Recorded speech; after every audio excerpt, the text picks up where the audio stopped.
হতাশ হওয়ার কিছু নেই। অন্তর্বর্তীকালীন সরকার 5 বছর অথবা 6 বছর থাকবে, আনুমানিক, এটা এখনো মেক শিওর হয় নাই, বাট এই সময়টা থাকবে। তো আজকে সারাদিন অনেকেরই মন খারাপ ছিল। আমার নিউজটা অলরেডি দেখেছেন, প্রায় 10-12 লাখ মানুষ দেখেছেন ইউটিউবে, যে সার্জিসকে কিভাবে কামব্যাক করানোর জন্য পরিকল্পনা করা হয়েছে। আজকে সকালে বইলা সারতে পারি নাই, বিকালে কিন্তু সার্জিসের অ্যাক্টিভিটিস শুরু হয়ে গেছে। তবে সার্জিস সম্পর্কে আপনাদেরকে একটা বার্তা দেই যে সার্জিসের আজকের দিনের যে ভূমিকাটা, আমি যে বিষয়টা নিয়ে ফোকাস করছি, ডক্টর আসিফ নজরুল স্যার যে বিষয়টা নিয়ে ফোকাস করলেন, যে রাষ্ট্র গঠনের যে নেতা, আমরা ভাবি নেতা মানে হবে বুড়া থুরা, মানে অলরেডি আমরা এতদিন যাদেরকে দেখছি দাঁত দুধ পড়ে গেছে, চুল পাইকা গেছে, রাজনীতি, এরা আসলে কূটনীতি শিখছে, মানুষকে কিভাবে, দলকে কিভাবে, মানে এক দল আরেক দলকে কিভাবে বাটে ফেলানো যায়, এগুলার জন্য আসলে অনেক বয়স লাগে। কিন্তু দেশকে পরিচালনা করার জন্য একটা আইডিয়া, পারসেপশন, ক্লিয়ারেন্স, স্বচ্ছ মন মানসিকতা, এটা কিন্তু বুড়া বয়সে থাকে না, বুড়া বয়সে 2 নাম্বারই চিন্তায় আসে। তো সার্জিসের কথাবার্তা অ্যাক্টিভিটিসে গেল কয়েকদিন যাবত, যারা দেখলেন যে সমন্বয়কের মধ্যে মানে উপদেষ্টা মণ্ডলীতে ঢুকে নাই, তা আমি বলছিলাম যে সার্জিস একটা অন্য জায়গা থেকে আসবে, because he is very very talented boy. আর আজকে তার যে ভূমিকাটা ছিল, ধরেন আওয়ামী লীগের মধ্যে মুখপাত্র হিসাবে ওবায়দুল কাদের সাহেব যে দায়িত্বটা পালন করছেন, পাশাপাশি বিএনপির মধ্যে এতদিন যাবৎ রিজভী সাহেব অথবা ফখরুল ইসলাম সাহেব, তারা যে দায়িত্বটা পালন করছেন, আজকে বৈষম্য বিরোধী ছাত্র আন্দোলনের যখন প্রেস ব্রিফিং ছিল বা বিভিন্ন অ্যাক্টিভিটি ছিল আজকে বিকালে দায়িত্ব নেওয়ার পরে, সেখানে আমরা দেখলাম সার্জিস কথা বলছেন, গণমাধ্যম তাকে কভার করছে।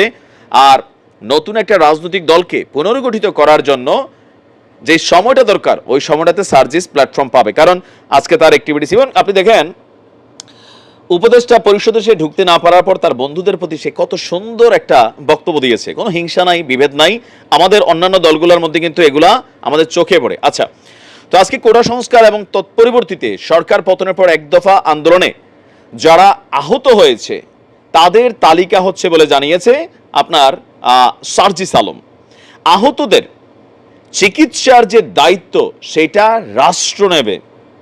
এক বক্তব্যে তো মনে করলেন যে সবার মনের ভিতরে একটা পজিটিভ জায়গা তৈরি করছে। বিকাল 3টার দিকে আহতদের খোঁজ খবর নিতে ঢাকা মেডিকেল কলেজ হাসপাতালে গিয়েছিল বৈষম্য বিরোধী টিম। এই সময় সার্জিস আলম, হাসনাত আবদুল্লাহ, মাহিন সরকার, হাসিব আল ইসলাম, রিশাদ, তারা উপস্থিত ছিলেন। এখন আমাদের যে উপদেষ্টা মণ্ডলীতে নাহিদ এবং আসিফ, এই দুজন কিন্তু এখন আর আম পাবলিকের মতন মুভমেন্ট করতে পারবে না, তারা একটা রাষ্ট্রীয় প্রোটোকলের সিস্টেমে তাদেরকে চলতে হবে। তো বাহিরে যারা এই বৈষম্য বিরোধী আন্দোলনের যে বিশাল সমন্বয়ক সারা বাংলাদেশে, এদেরকে উজ্জীবিত রাখা, এদেরকে একত্রিত রাখা, এদেরকে ইউনাইটেড রাখা, এই বিষয়গুলোর দায়িত্বের মুখপাত্র কিন্তু সার্জিস দ্য ব্লুটুথ বয় হতে পারে আগামী দিনের রাষ্ট্রনায়ক। আমরা এরকমটাই দেখছি তার অ্যাক্টিভিটিসে। তো সে কি বলছে যে সমন্বয়কদের নিয়ে ঢাকা মেডিকেলের বিভিন্ন ওয়ার্ডে ওয়ার্ডে ঘুরেছেন, আহতদের খোঁজ খবর নিয়েছেন এবং তাদের তালিকাও তৈরি করেছে। এরপর ঢামেকের সামনে সাংবাদিকদের সাথে সংবাদ সম্মেলন করেছে। সার্জিস আলম বলছেন, অন্তর্বর্তীকালীন সরকারের প্রধান উপদেষ্টা এসেই আমাদের বলেছেন, তোমরা দেশের প্রত্যেকটি জায়গায়, হাসপাতাল এবং অন্যান্য জায়গায় যারা শহীদ হয়েছে, আহত হয়েছে, তাদের কাছে যাও, তোমরা খোঁজ নাও এবং একটি বাস্তবসম্মত তালিকা আমাদের দাও। সার্জিস বলছেন, এই মানুষগুলোর গুরুত্ব আমাদের কাছে সবার আগে। আমরা রাষ্ট্র গঠনে যাব, ওই মানুষগুলোর খোঁজ খবর নেওয়ার পরে, তালিকা তৈরি হওয়ার পরে, কথাটা খেয়াল করেন না, আমি আবার রিপিট করি, আমরা রাষ্ট্র গঠনে যাব। এখানে কিন্তু মেসেজ আছে। আচ্ছা, তো সার্জিস বলছে, আমরা ঢাকা মেডিকেল এসেছি আমাদের সমন্বয়ক দলের বিভিন্ন অংশে, বিভিন্ন জায়গায়, এরই মধ্যে আমরা টিম ওয়ার্ক করা শুরু করেছি। আমাদের ভাইয়েরা যাদের খোঁজ খবর এতদিন আমরা নিতে পারিনি, আজ থেকে আমরা তাদের দায়িত্ব নিচ্ছি। তাদের দায়িত্ব এই রাষ্ট্র নেবে, কারণ রাষ্ট্র বিনির্মাণে অংশ নেওয়া আজকে তাদের যে পরিস্থিতি সেটা এই জন্যই হয়েছে। আর তারা 24-এর আন্দোলনের যোদ্ধা, শহীদ এবং নেতা। আমরা শুধু সমন্বয় করেছি, তারা জীবন দিয়েছে বলে আমাদের ওই তাড়না এসেছে যে আমাদের কিছু করতে হবে। তো স্পষ্ট করে বলতে চাই, রাজনীতির মাঠে আমরা বরাবরই অসংখ্য শো অফ দেখছি। কোথাও গিয়ে কয়েকজন দেখে চলে আসা হয়, আমরা সেটি করতে আসিনি। আমরা কয়েকটি দল ভাগ করে দিব, তাদের মধ্যে ওয়ার্ড এবং হাসপাতাল ভাগ করে দেওয়া হবে।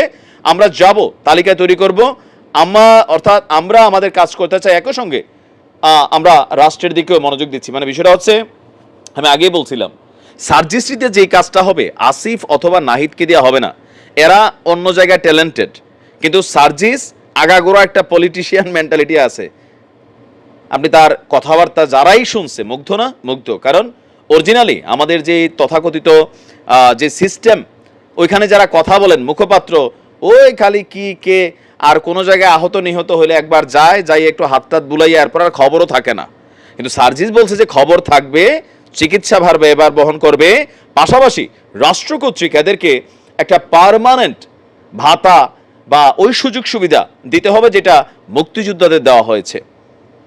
ব্লুটুথ বয় আগামী দিনে শাইন করবে, বিশ্বাস করি ছেলেটা। আগায় যাও ভাইয়া, অনেক দূর আগায় যাও। আমার নিজের ভেতরের যে স্পৃহা, স্পিড, সেটা আমি সার্জিসের মধ্যে দেখতে পাই।